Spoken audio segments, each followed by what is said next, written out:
We want you to be our next apprentice. How can you make a company say that to you? Getting an apprenticeship these days is like getting the golden ticket to Charlie and the Chocolate Factory.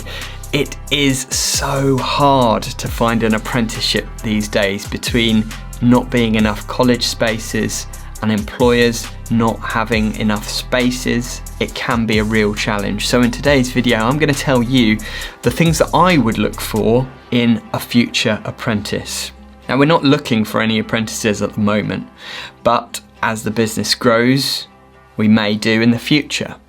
How can you make yourself presentable to a potential employer so that they want to take you on as an apprentice? And then when you do become an apprentice, how can you be the best apprentice that company has ever had? I hope you enjoyed this video. If you do, make sure you hit a thumbs up and subscribe to the channel if you haven't done so already. And let's get into it.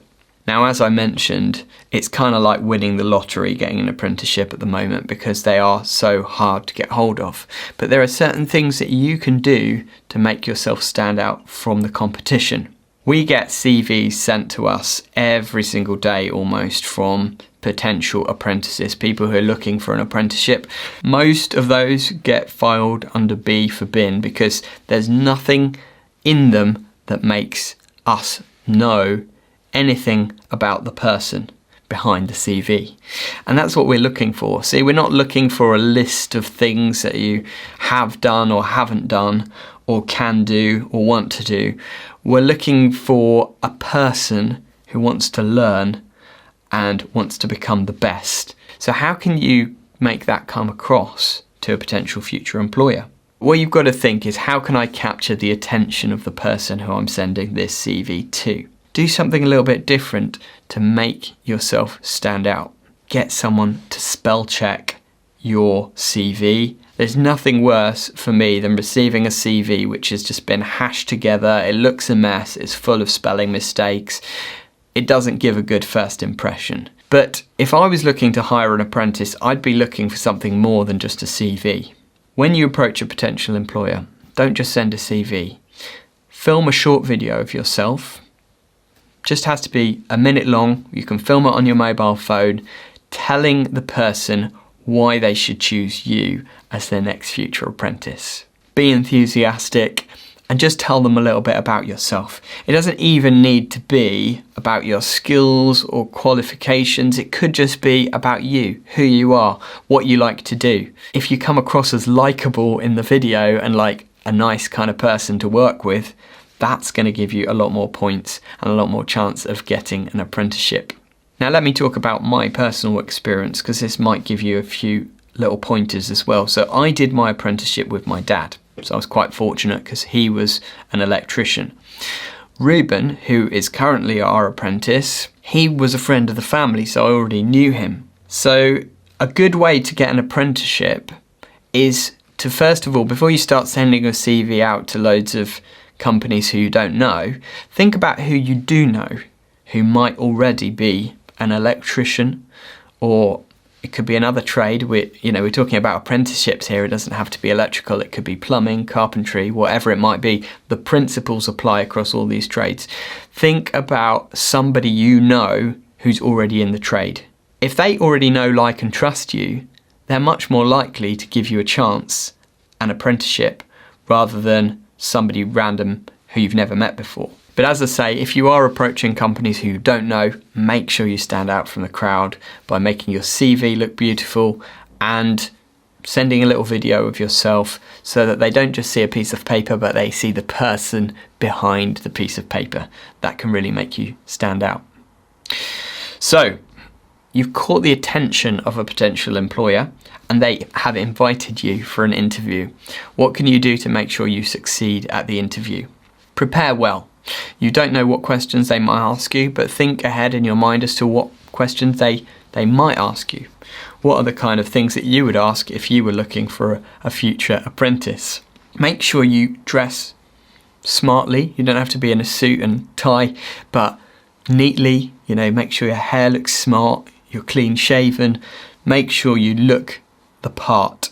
Any future employer is going to be thinking that you are going to be representing their company to customers. Therefore, they're going to want you to look presentable if they want to take you on as part of their company. Turn up on time, be polite, speak slowly and clearly when you answer the person's questions. All these little things will make a big difference in the interview stage. Then, if you pass the interview stage and you've actually secured an apprenticeship, how can you be the best apprentice that the company's ever had? Always turn up on time to work. In fact, turn up a little bit early. Aim to be at work 10 minutes early every single time. That way it gives you a little bit of a buffer so that if you are stuck in traffic or anything, you still get there on time. If you are running late for some reason, always let them know and apologise. Turn up looking smart. Make sure your uniform is clean, your boots are clean, and turn up with a smile. Turn up with enthusiasm for getting the job done. There's nothing worse than someone who turns up on site in the morning and they already look grumpy and tired. Maybe they didn't go to bed till 3 o'clock in the morning and they're just not committed. They've not got the energy to give to the job at hand. If you're an apprentice, it's all about learning, and you need to give your full energy and attention to the learning process throughout the day. So that means you need to get enough sleep. You need to eat healthily so that you are keeping yourself in good physical condition and that you can be in good mental condition too, to learn and take in as much as you can. One good thing you can do is to ask questions. Asking questions shows that you're interested, that you want to learn, and that you care about the job and you care about learning. So you can never really ask too many questions, and there's no such thing as a stupid question either.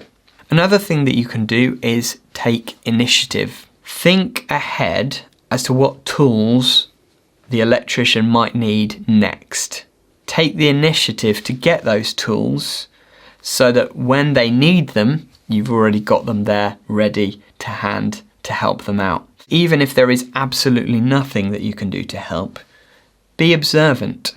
Remember that you are there, privileged to be learning and watching a live electrical installation happening. You could just sit there on your phone thinking, well, there's nothing I can do at the moment, so I might as well catch up on my Instagram or my WhatsApp messages. Put your phone away.